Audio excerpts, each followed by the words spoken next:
If I could go back to January 2025, I don't know if I would have the confidence to pray that prayer again. At the beginning of every year, I like to sit down and write my goals.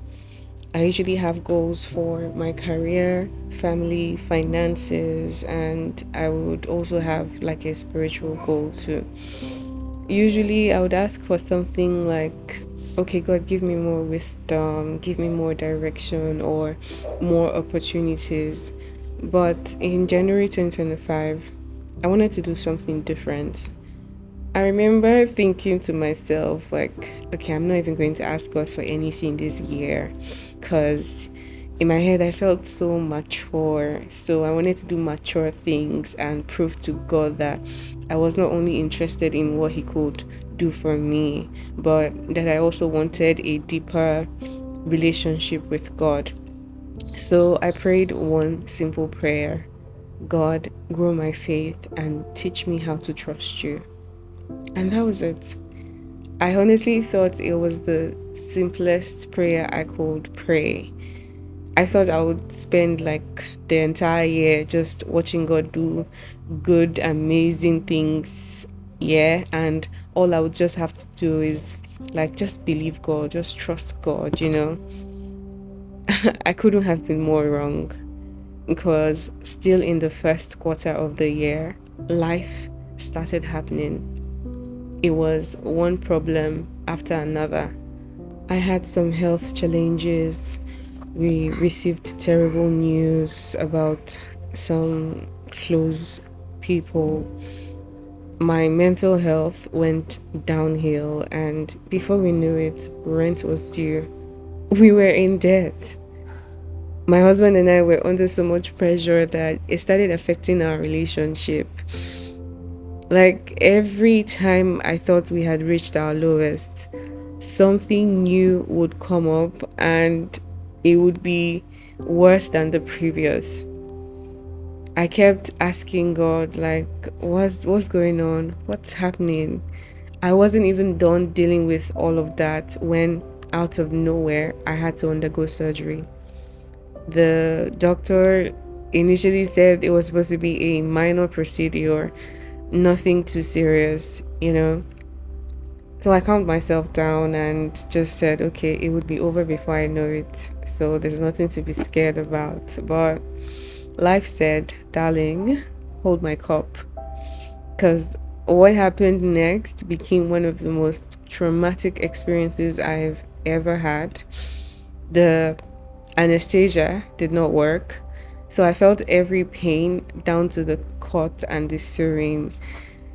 Like, I don't have the words to fully describe what that felt like. But after the surgery, I was spiritually, mentally, physically exhausted. I wasn't interested in praying, I wasn't interested in reading my Bible.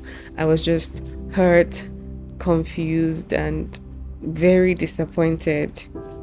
I just wanted to survive, you know? But I couldn't keep up with all of that. When you're upset with your best friend, but at the same time, you miss them so much and you just want to squash the beef and move on. That's exactly how I felt towards God. So one day, I just completely crashed out. I was wailing, I was crying and asking all the questions in my heart like, what's going on, God? I asked you to grow my faith. I asked you to teach me how to trust you. I didn't say you should leave me feeling like I'm hanging on the last thread. Like this doesn't make sense anymore. If this is what growing my faith looks like, I don't want to do again. I don't want it anymore. I think that was probably the most honest prayer, one of the most honest prayers I've ever prayed, because I genuinely did not understand what God was doing. After that whole crying, what I heard was a very loud silence. Like there was nothing at all. So I just gave up. Yeah. By giving up, I mean just I stopped praying, I stopped talking to God.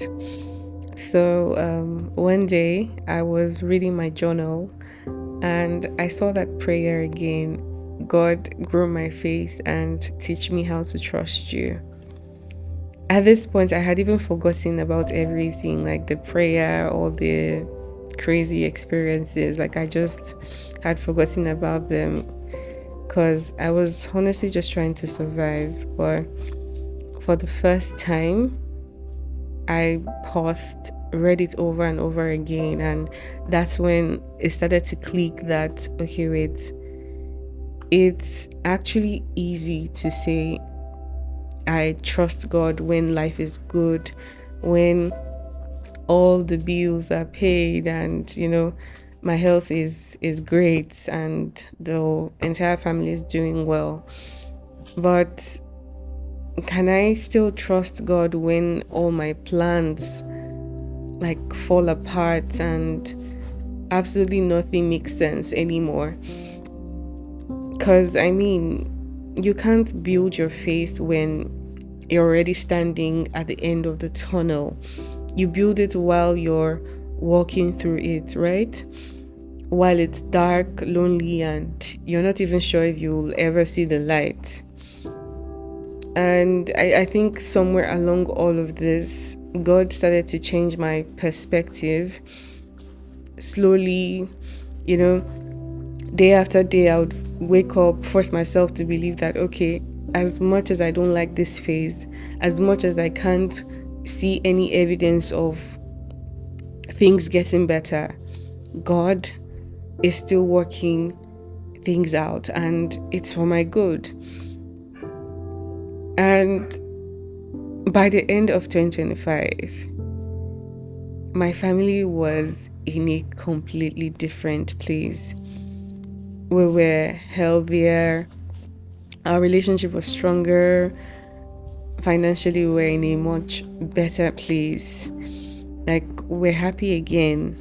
And believe me when I say God did more than answer my prayer. Like he answered it in a way that transformed my thinking, my life, everything. Like I don't think if he removed all the problems I had in the way I wanted him to, I would have learned to trust him the way that I do now. And while I would never choose to like relive those painful moments, I also wouldn't trade what they produced in me. So yeah, if you're watching this and you're in a season where it feels like life is falling apart, I just want to leave you with this. God is ever present even when life is hard. I know how frustrating it can be. I know what it feels like to wonder if like God is even there. But one day you look back and you'll see that the very season you thought was breaking you was actually the season God was using to rebuild you. And just in case you need to hear this today, God loves you even if you've stopped praying, even if you're angry, even if you're confused. He is still there. And don't even bother giving up on him because he'll never give up on you. Anyways, we've come to the end of this video. So if this video encouraged you in any way, don't be shy and leave a comment. It would really warm my heart to read your comments. And thank you for sticking around, and don't forget to like and subscribe to my channel. All right, peace.